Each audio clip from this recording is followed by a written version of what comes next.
here at the ABET Symposium for another edition of Undercooled. Today, our guest is Christina Haden, who's at Lehigh University, and she's the associate chair and a teaching professor in the mechanical engineering and mechanics department.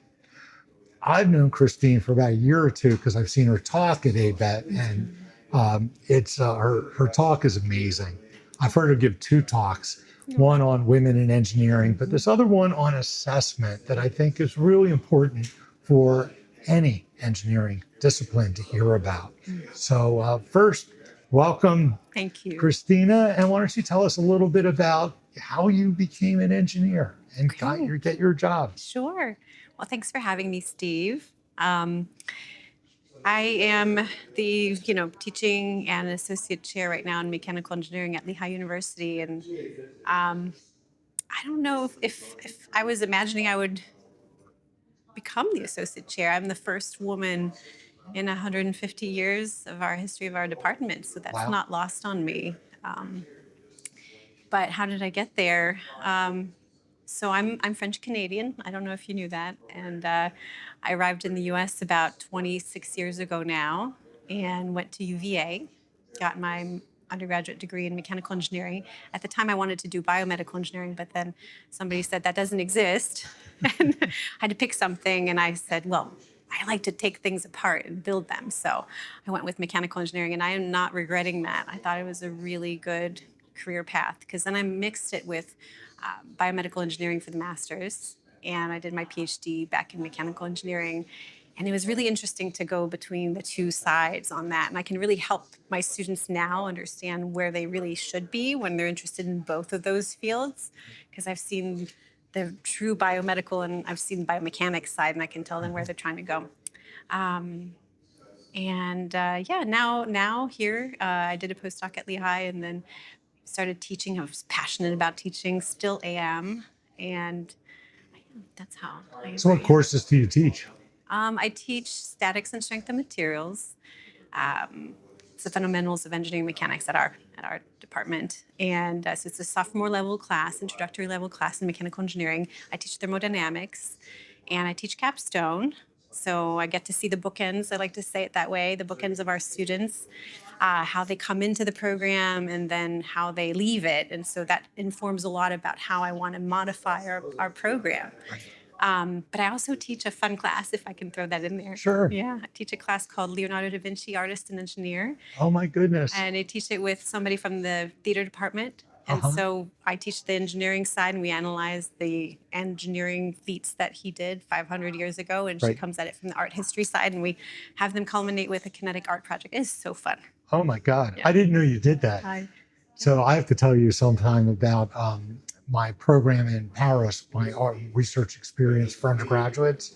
Yeah. And there's a laboratory there in the Louvre in the basement, underneath the Tuileries. And in the very bottom of it is a ion accelerator, because they do particle-induced X-ray emission. And they built it there because the most expensive part of cultural heritage research is the insurance to move something off-site. So they wheel Mona Lisa right there. Oh my goodness. And the world's expert on scientific evaluation of Mona Lisa had been the head of that laboratory, Michel Menu, who's a synchrotron physicist who took Mona Lisa to Daisy, the synchrotron. So I'll have to show you all please. that. I would love to hear more about that.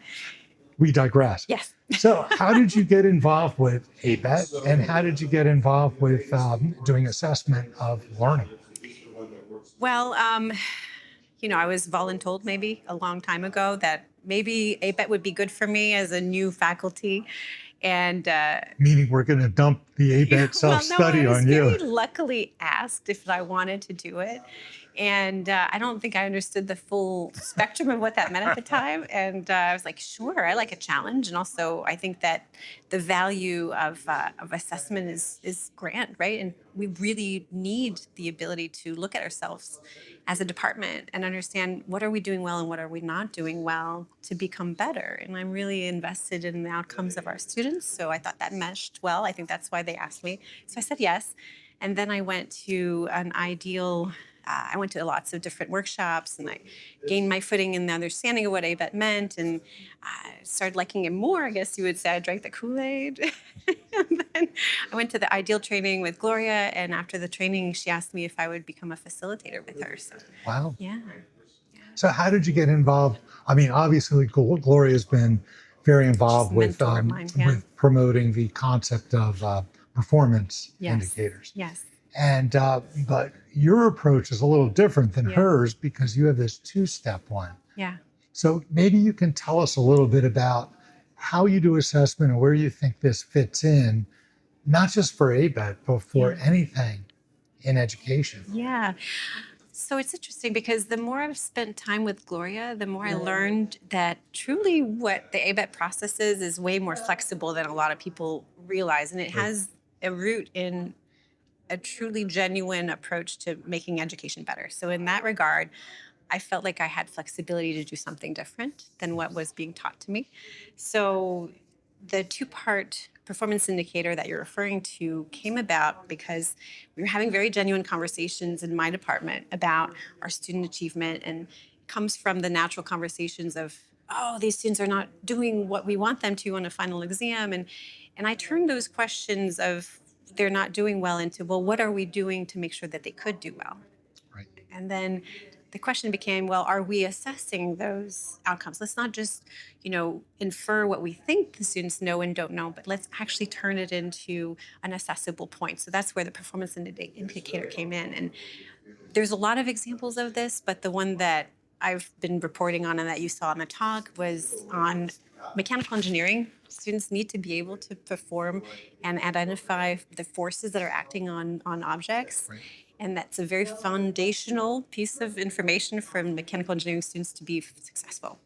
And so we identified that really that development starts very early in the program, in the courses that I'm teaching in the first year, the sophomore year, and it evolves over time and it gets more complex. So the performance indicator about how do students formulate the free body diagrams and are they able to understand them is a consistent one Mhm. throughout our program. It's an overarching goal for our program to teach them how to do that well. And then if we're seeing in the senior level courses that they're struggling, then what I did was modify the performance indicator and go back in time, go Mhm. into a more formative stage and probe the places where they should be learning it to get feedback on how well they were doing it. So you can see it as Right.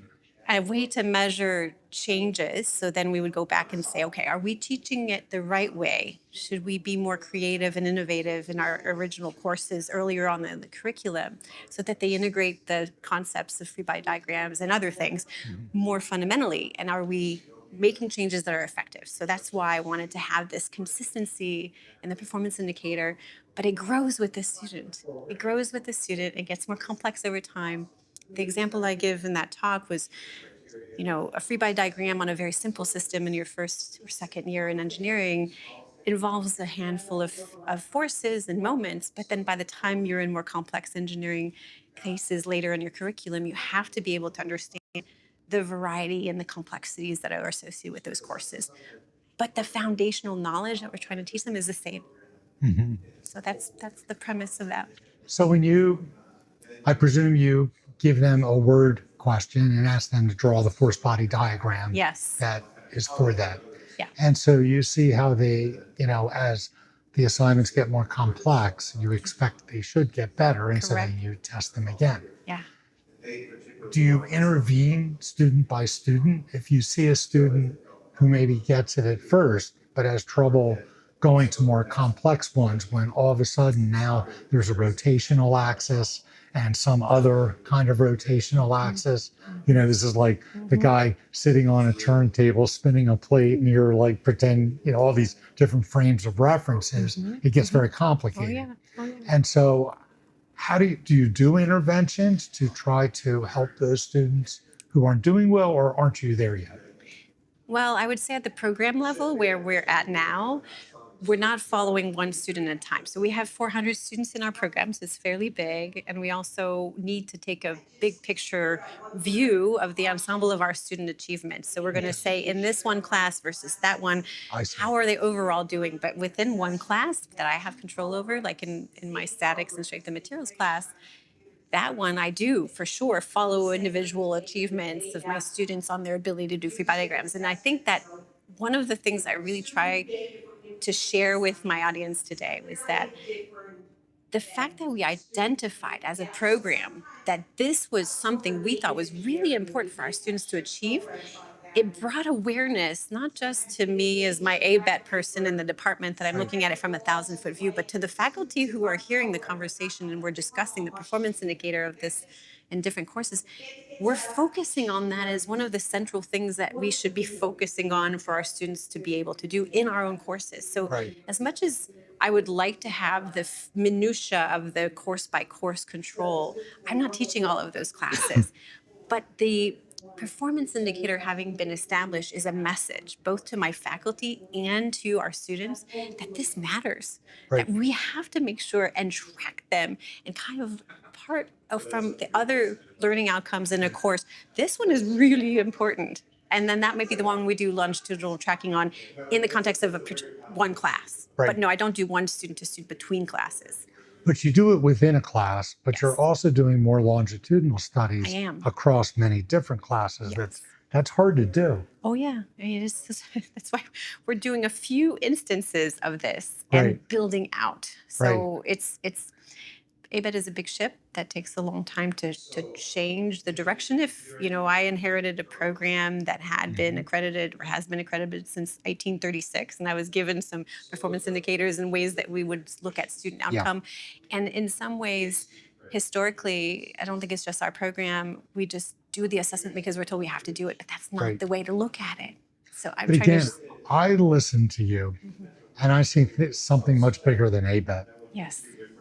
I mean, I'm not too worried about the ABET. I mean, we do ABET Yeah. outcomes for compliance. Yes, it's not about ABET. I And, agree. Yeah. but you know, I've been teaching a team based replacement of large lecture, and I'm dying to know, does it have an impact on the students? Exactly. And my numbers aren't great because it's a service course. Yeah. So most of the class are people from other departments. It's their Yes. last class Yes. they'll ever take in Yeah. materials. Oh wow.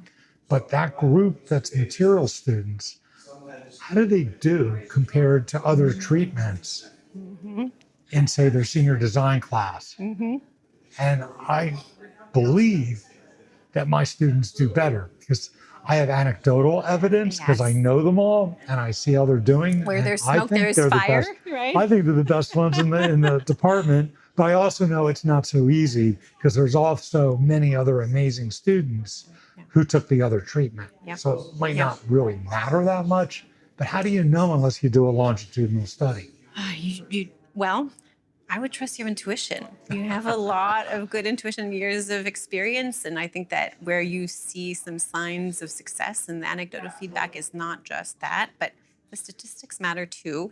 It is very hard to disaggregate what your effect of your treatment is specifically on the downstream and how to uh, disaggregate it from the other effects that could be impacting their student learning. But uh, to me, the data and what it says is the beginning of a story of inquiry. It's like you Right. have to be a detective to try and figure out what are the layers of complexity that are happening underneath of that. Right. So one of the examples, that we're really becoming aware of right now is we're looking at reimagining our first year engineering experiences.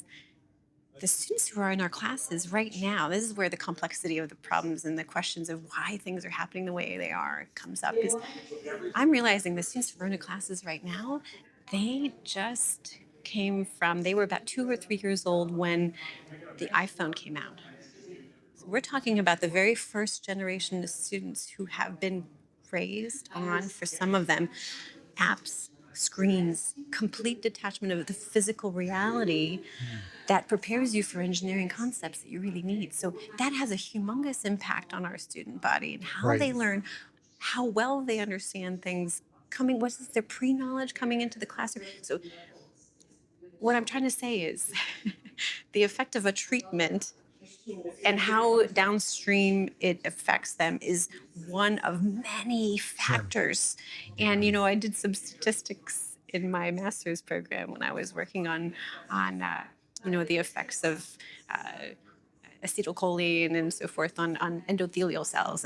But to disaggregate in a non-controllable system, right? Our system, we can't have positive and negative controls for our students. It would be unethical, right? Yeah. So we have to do the best that we can and look at the things that matter. That's where I look at it. And with a genuine interest like you have of what am I impacting? How am I impacting the students? Right. Following your intuition is the first step. And Okay. then looking at the data over time.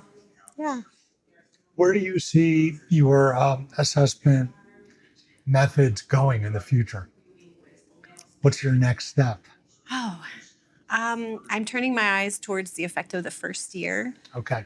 I really do think there's a lot of room for improvement in how do we welcome our students, especially in the context of them having very much so less hands-on experiences before they come to college. Uh-huh.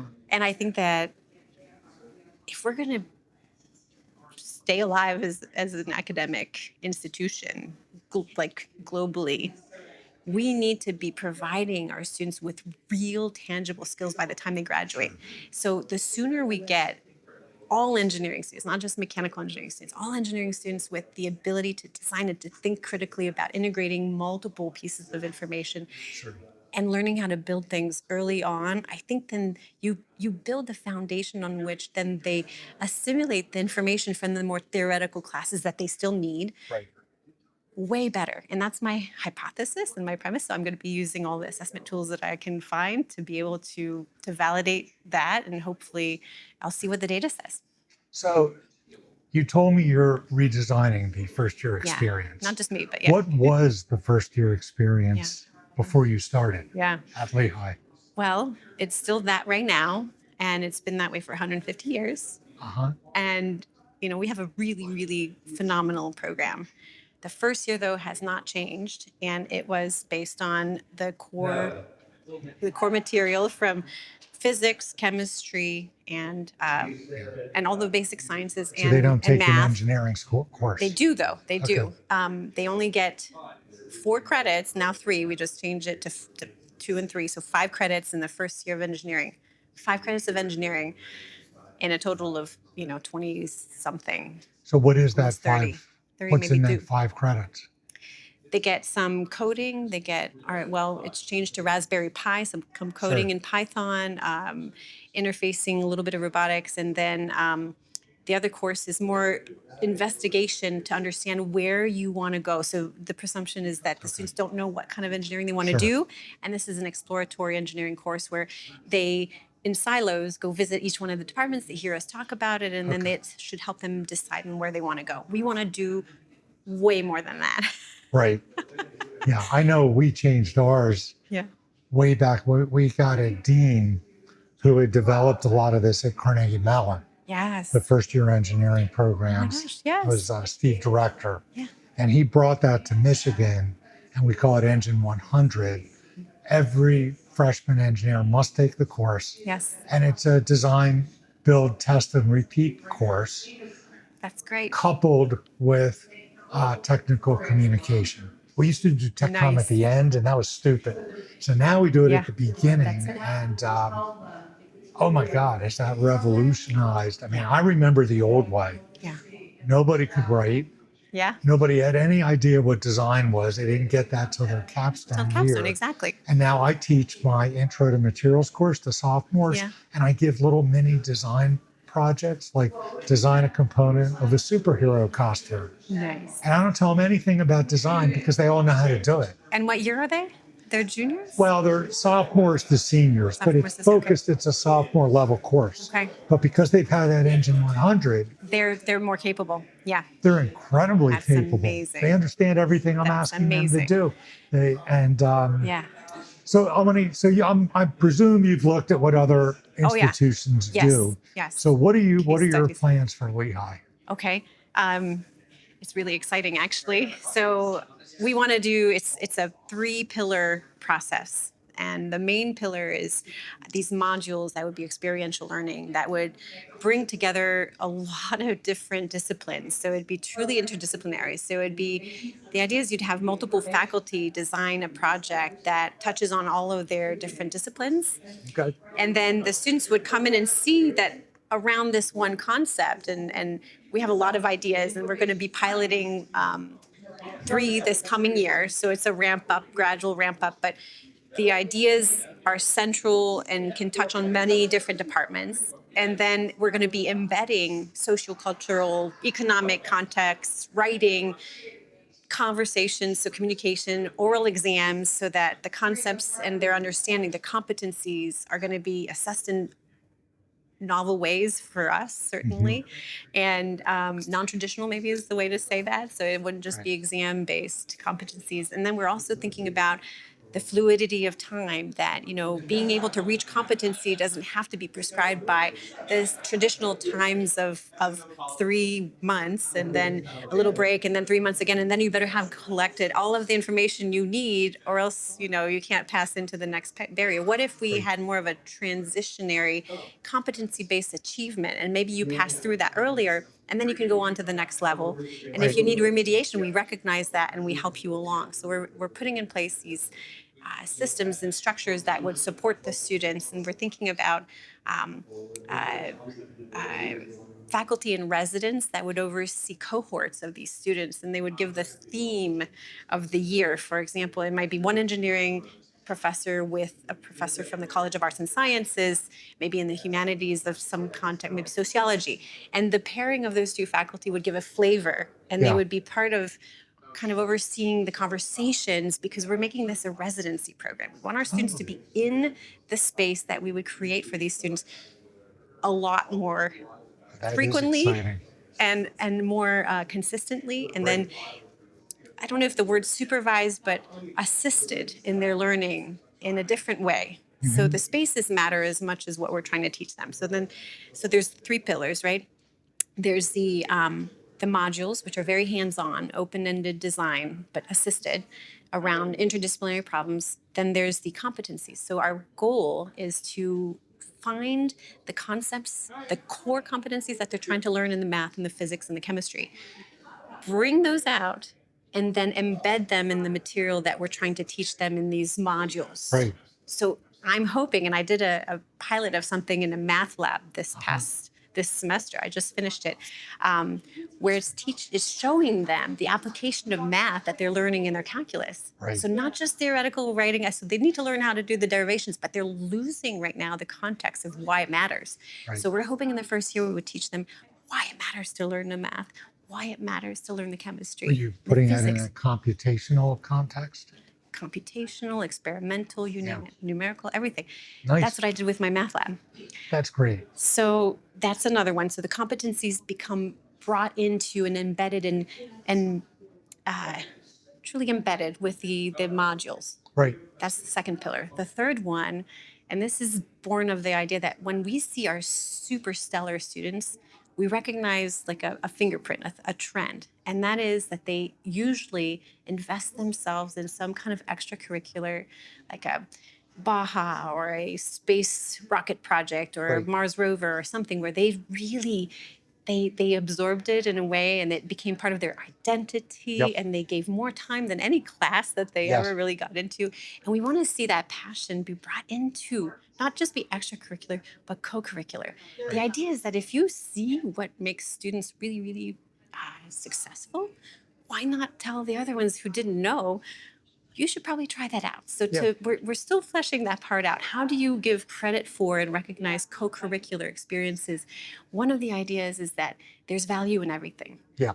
Everything that the students do. And if they find their passion, we would give them the opportunity to cross-pollinate in some subset groups that would be, the idea is similar to, in graduate school, we would have literature review panels, right? We would get together as graduate students, and one person would read a paper, and then Yep. you'd present on it. Yep.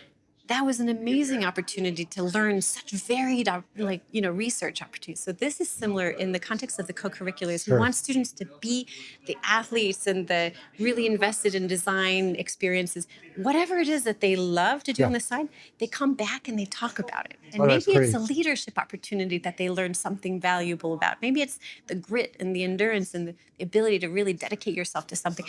Whatever it is that they take out of it, I want them to share it back out with the other students in Oh, their that's great. sub-cohort. So That's those are awesome. some moving parts. There's a lot other things, obviously. I love the idea of pairing it with a faculty member from the humanities or something else. You know, Like artists in residence, but professors in residence, right. right? And they No, can it's great. invest their whole heart into a cohort and feel like they're their people, and they want to fascinate. They want to fasten the. No, that's not the right word in English. Well, it's, Build the cohort I'm going to with a say the flavor. word, it's because diversity matters. And you get a diversity of ideas and opinions coming from things from, totally different approaches. And it's so valuable to hear all of those things Yes. to actually get your design. So I don't know if you know, I teach a course with an archaeology professor. Yes, you told me. Yeah, We've always and- had such lovely conversations. And it has been Yeah. so amazing Yeah. to work with him. Yes.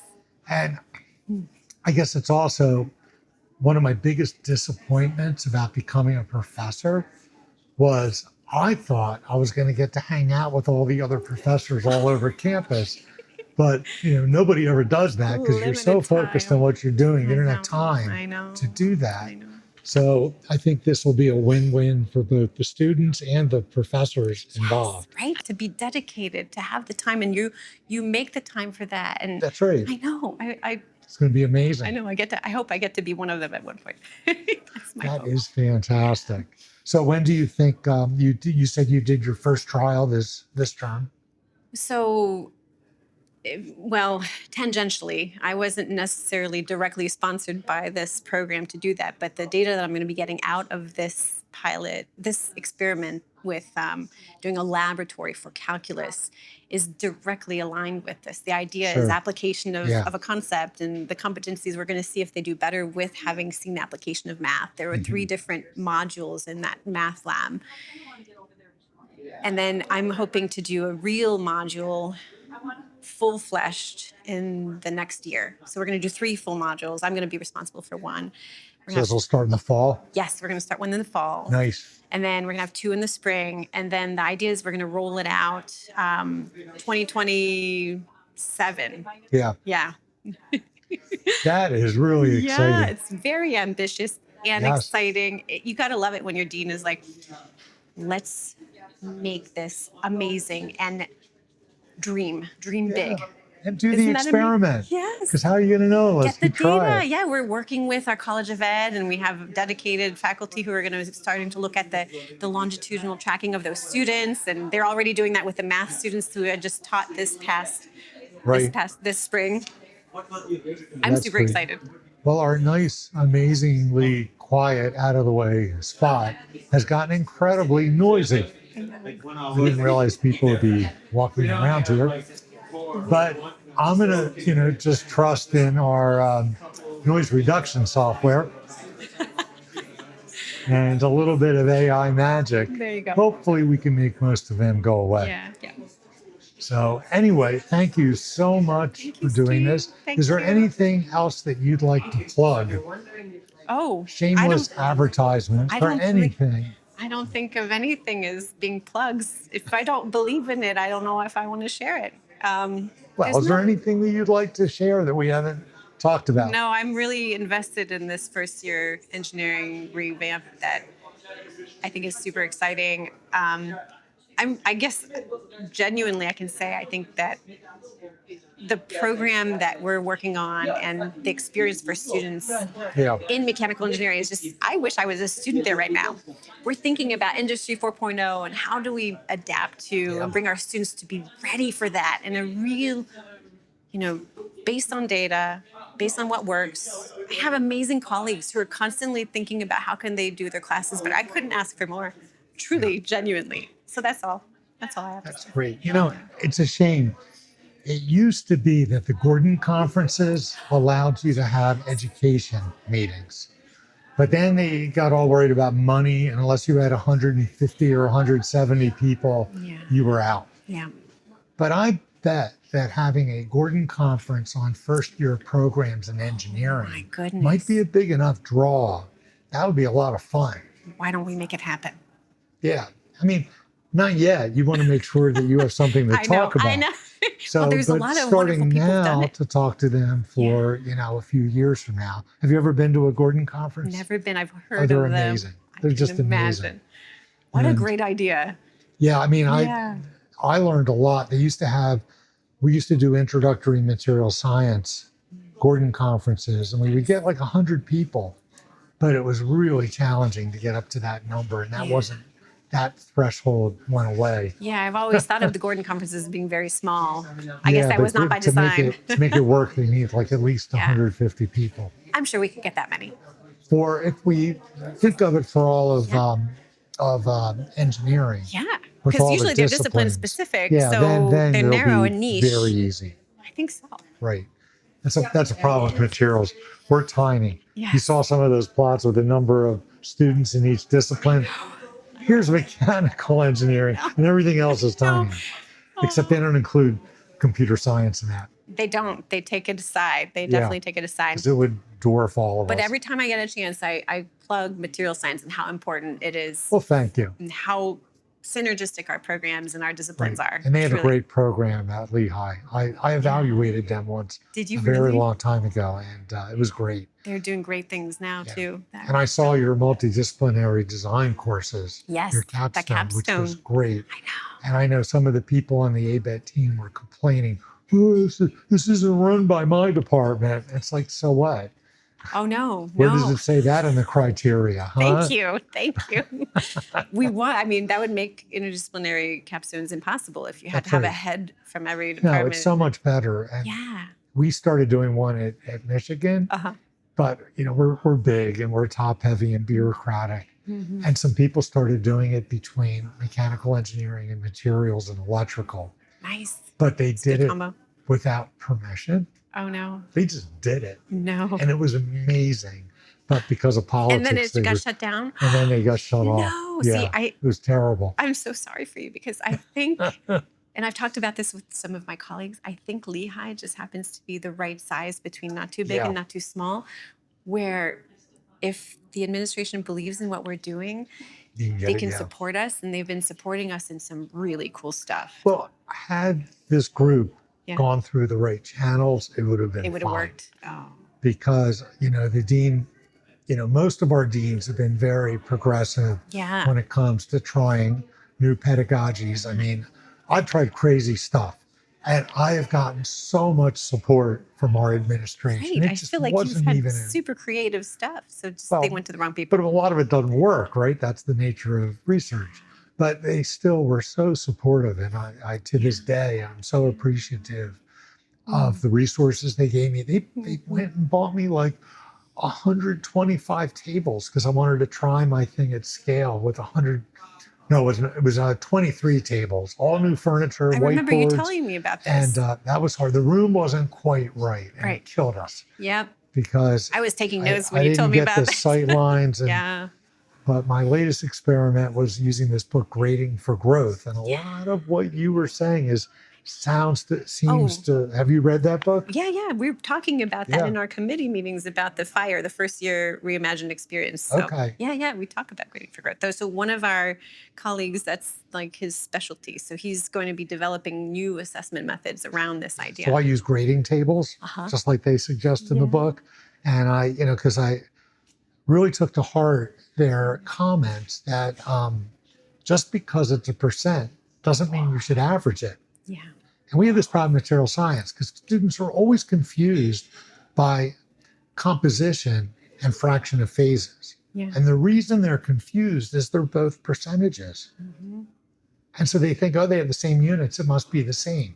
No. But they don't. Yeah. And so we're now living in this world where Canvas and Blackboard and all these things they build into the assessment system that you grade everything 0 to 100 and then do a weighted average to find your grade. Hmm. But you're mixing units. It Yeah. doesn't make No, sense. no. And so, when I read that in Dimensional the book, analysis. yes, Hmm. yeah, just because it's percents doesn't mean anything. It's you're hiding the units by Yes. making it dimensionless. Yes. Yes. And when you do a dimensional analysis, you're very aware of what you're doing. Yeah. Yeah. Indeed. So anyway, it's a lot of fun. Hmm. I'm hoping. I haven't asked him yet, but I've met Robert Talbert before. He came before he Yes. finished the book. He came to Michigan and gave a little workshop. So I'm going to call him up and see if he and David Clark will do a podcast with Amazing. us. I'll watch that. I didn't Definitely want to do watch it it. until I had tried his. Everyone reads the book, but not everybody uses it. No, we So haven't done it yet. I've tried to use it, and have a good conversation. I swore off exams a long time ago because Yeah. I didn't think they were valid. But that book convinced me. Why not give a final exam? The course is over. You're not using it to teach them anything. Yeah. Use it as a recertification of their learning. Mm-hmm. In a way, it's kind of what you're doing. Right. Giving a post-test Yeah. just to see if the learning gains they got during all the assessments you already did stuck. Yeah. Yeah. Well, we're thinking maybe we let them choose when they're ready for the assessment. That's a good idea. Which is another way to. But it's important to have time between when you do the first and the second, because it should all be about retention. Yes. Not what you know in the moment. Yeah, because otherwise they all could cram and. We're all haunted by Father Guido Sarducci in the 5-Minute University. Have you ever seen that? No. Oh, you're going to love it. I'll show you after this. Okay. He was one of the original cast members of Saturday Night Live. Oh, yeah. And he did a skit where he, as a priest, he proposes this little idea. 5-minute university. He's going to have a 5-minute university, and it's only going to cost $20. Oh, no. But he says the idea is in 5 minutes, he's going to teach you what the average college graduate remembers 5 years out of school. Terrible. That's terrible. And it's funny because it's really sad. It's funny because it's kind of true. It's kind of true. So, I mean, you have to base your educational methods on the neuroscience of learning. And that's right. You have to make formative pieces of information that stay and stick. And and to get into long-term memory, there's repetition and time and coming back to it. Yeah, you need that's to be able why to the dream final about exam makes sense, because that's a good test of whether they'll retain the material in the future. And what I think of the math lab that I did this semester, for example, I think of it as pre-allocation, both neurologically and as coding speak of, I'm going to pre-allocate a neuron of yours, and you're not going to totally understand right now the full implications and the depth of this material. But when you come back to it, because one of the things I did, the module that I developed in the math lab was around a stress opticon. So there's these birefringent materials, which between polarized filters, if you stress them, they make these beautiful rainbow patterns. And it is really, to me, because I love art and engineering and the mesh between them, to me, that was like an exciting way to teach students about materials science and strength of materials and stress concentrations. And I remember seeing that in graduate school and being just, all of my neurons lit up when I saw that. It was like, okay, I'm going to really want to dive into the math now because I get it. I see an example experimentally of what that means to have a stress field, right? So I'm showing that to first-year students, and I'm telling them, I know you're all overwhelmed about the math and Kirch's solution, to the hole in an infinite plate. And the math here is big, but we're going to break it down to a very small part that's going to tie back into your math calculus class. But what I'm hoping is that I'm pre-allocating, and I told them this, I'm pre-allocating some of your neurons so that when you come back to it later, it's going to make so much more sense. And I told them, and you'll remember it forever. Yes, that's what I'm hoping. So if you understand and you leverage the neuroscience of learning, then you're going to have better outcomes. Right. But I've already warned both the students in the class and my upper administration. I said, I don't think that the evaluations of this class, of the students self-reporting how well they're doing and what they got out of it is going to be great right now, because it was like up here. Yeah. And they're going to be really a little bit overwhelmed. They're going to say, that was too much. I don't know. I'm first year. I'm in Calc 2 and I didn't know what I was getting into. But the real outcome, and that comes back to the longitudinal value of tracking Yeah. with performance indicators that can look at long term. I think 2-3 years out from that math lab, that's when I really want to see when they come to me in mechanical engineering. Do they get it when they're in strength of materials? Yeah. Do they, like, the first time they see stress concentration charts for the K value, they're going to be like, those Yep. neurons are going to come back to life. Yep. And then they're going to gain depth and they're going to connect other things. And that's what I'm hoping for. That's awesome. Yeah. What a beautiful way to go from thinking about ABET evaluation to a two-step assessment to that. That's big. That's great. It's all interconnected. Yeah, Yeah. that is awesome. Yeah. All right. Well, it's gotten quiet, which means our reception probably is starting. Probably. So we should probably Yes, get it going. is Well, starting. thank you Thanks. so much. And thank you all the listeners for tuning in. Hopefully we'll get the audio to work well with all the loud noises behind us. But thank you very much, Christina. Steve, Appreciate thank you. It is always a pleasure to speak with you. Such All right. inspirational conversations, truly. Thank you. Thank you.